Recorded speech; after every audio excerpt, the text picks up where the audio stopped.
kay BJ touching birthday tribute kay Maine Mendoza. Ngayong linggo ang 29th birthday ni Maine Mendoza, pero bonggang celebration na ang ibinigay sa kanya ng Itbulaga nitong Sabado. May touching pa tribute ang Dabbercats kay Mengay. Pinagdiwang nila ang naging journey ni Maine mula sa kanyang pagsisimula bilang isa sa legit Dabbercats hanggang sa maging Mrs. Atayde na. Si Raisa May Dizon ang nag-reenact ng mag-audition si Maine sa noontime show hanggang sumikat ito bilang Yaya Dab. Hagalpakan naman ng viewers nang lumabas si Wally Bayola.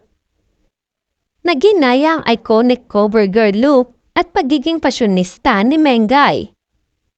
Hinaranan naman ng kantang With a Smile ng Eraserheads ni Paulo Ballesteros, Jose Manalo at Alan Kay, ang birthday celebrator. Sinundan ito ng dance number ng It Girls na sina Tasha Mulap, Miles Ocampo at Karen Astrap. Samantala, dinig at ramdam sa mga boses ni Tito Soto, Vic Soto at Joey De Leon ang labis na kaligayahan. Halos nanginginig ang luha nila habang nagbibigay ng touching birthday message kay Mengay.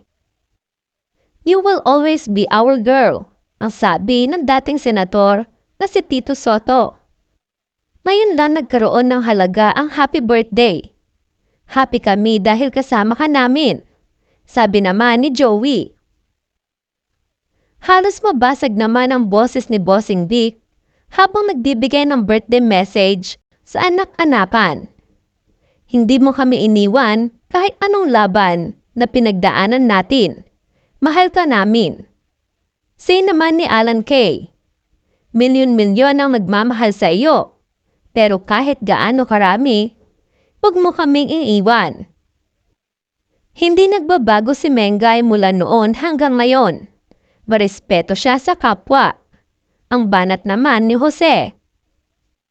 Bumati rin sa pamamagitan ng video ang mga kaibigan ng TV host actress gaya ni Maha Salvador, MJ Lastimosa at iba pang non-showbiz friends.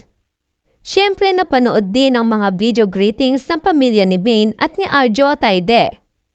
Touching ang birthday message ni Sylvia Sanchez, Ria Atayde.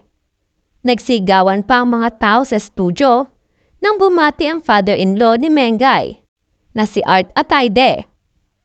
Biniro kasi nito ang manugang na tumatanda na at tinanong kung kailan sila bibigyan ng apo.